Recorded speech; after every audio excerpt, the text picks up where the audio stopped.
নমস্কার বন্ধুরা, নীলিমা রান্নাঘরে দেখো সবাই, আমি আজকে মাশরুম কীভাবে বানায় আর কীভাবে রান্না করে আপনাদের দেখাবো। আমি মাশরুম পেয়েছি, অনেকগুলোই পেয়েছি, তাই আমি আজকে রান্না করব।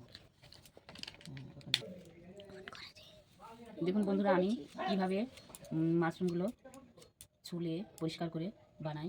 এই যে এটা এখান থেকে কাটবো, কেটে এই যে এখান থেকে ভালো করে উপরের এই উপরের এই ছালটা ফেলে দেবো।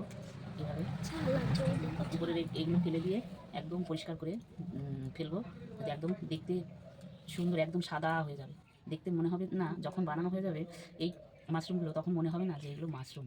এত সুন্দর দেখতে হয়, মনে হয় এগুলো কী জিনিস, আমি নিজেই বুঝতে পারি না। এইভাবে উপরের এই ইয়েটা ফেলে দিয়ে, খোসাটা ফেলে দিয়ে ভালো করে তারপর আমি দেখো আমি কেটে নিচ্ছি।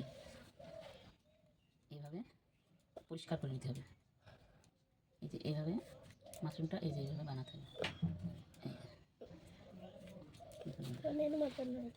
দেখুন কত সুন্দর দেখতে, এই দেখো দেখুন বন্ধুরা কত সুন্দর দেখতে হয়েছে। এইভাবে আমি সব মাশরুমগুলো বানিয়ে নেব। দেখুন বন্ধুরা, এই যে এইভাবে আমি মাশরুমগুলো ছুলে কেটে নিচ্ছি। আপনারা তোমরা দেখো আমি কিভাবে মাশরুমগুলো ছুলে কেটে নিই।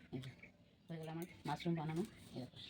কত সুন্দর দেখতে, এত সুন্দর জিনিস, যে রান্না করলে কত সুন্দর যে খেতে লাগবে, দেখতে যেরকম মনে হবে না এই জিনিস। আপনারা দেখুন দেখুন বন্ধুরা, আমি মাশরুমগুলো ধুয়ে নিয়ে এসেছি, কত সুন্দর দেখতে হয়েছে। আমি এবার এই মাশরুমগুলো ভাপ দিয়ে নেবো, একটু ভাপ দিয়ে নিয়ে তারপর রান্না করবো। নমস্কার বন্ধুরা, দেখুন আমি মাশরুমগুলো ধুয়ে নিয়ে এসেছি, ভালো করে কেটে ধুয়ে নিয়ে এসেছি। এবার আমি একটু ভাপ দিয়ে নেব, জল বসিয়ে দিয়েছি, এবার আমি ভাপ দিয়ে নেব। এবার ঢেকে দেবো, দিয়ে একটু ভাপ দিয়ে নেব।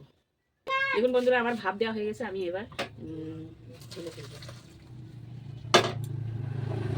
দেখুন বন্ধুরা, আমার কড়াইটা পেতে গেছে, আমি এবার আলুগুলো ভেজে নেব। আমি ছোটো ছোটো করে আলু, মাশরুম রান্না করার জন্য আমি ছোটো ছোটো আলু কেটে নিয়েছি। আমি এবার আলুগুলো ভেজে নেব। তারপর আলুগুলো আমি ভেজে নিচ্ছি।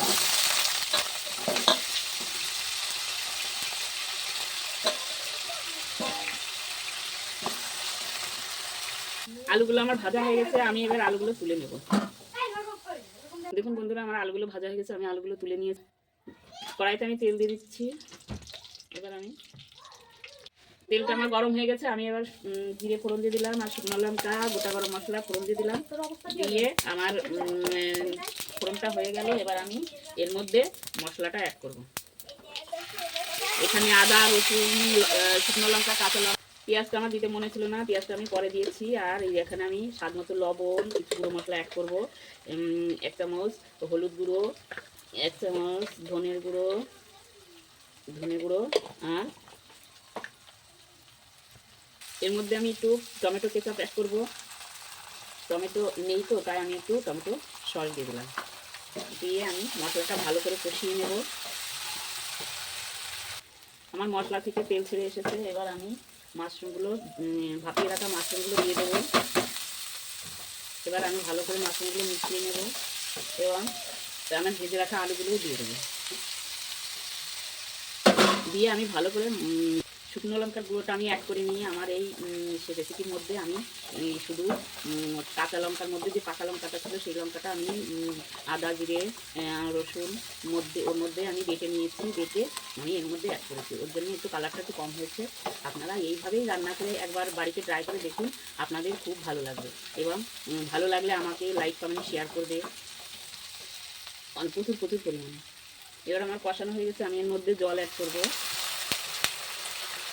একটু মাখা মাখা হবে, আমি কোনো রকম অল্প করে জল অ্যাড করবো। এবার আমি ঢেকে দেবো।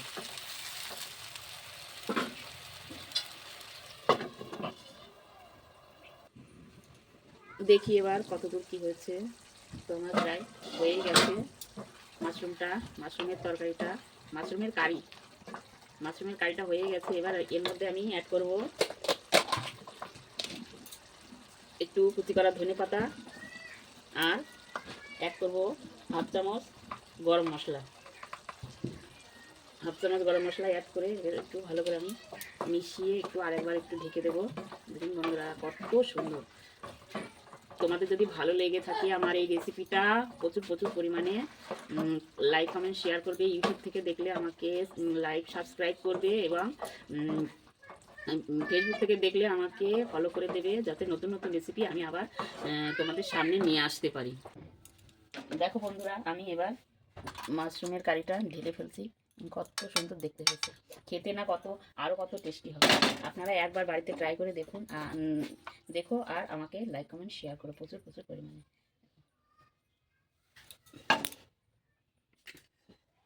চলো নে ভাত খা। আর মাশরুমের কারিটা কেমন হয়েছে আমাকে একটু ভাত খেয়ে বল।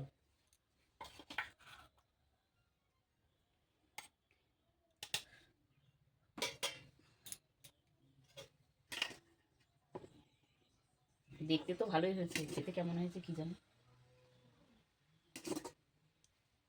দারুণ রান্না করেছি এই যে মূলো, বেগুন, আলু, গাজর দিয়ে এই যে চচ্চড়ি। দেখতে তো খুব ভালো হয়েছে, খেতে কেমন হয়েছে দেখি তো। হেভি হয়েছে, দারুণ হয়েছে। এবার আমি মাশরুমটা দিয়ে খেয়ে দেখি। এই যে মাশরুম, দারুণ হয়েছে বন্ধুরা। আবার আপনারা একবার এই রেসিপিটা ট্রাই করে দেখুন, আর আমাকে অনেক অনেক কমেন্ট করে বলুন কেমন হয়েছে এই রেসিপিগুলো। আমাদের কাছে তো ভালোই হয়েছে, কিন্তু তোমাদের কাছে কেমন লেগেছে আমাকে একটু কমেন্টে জানাবে।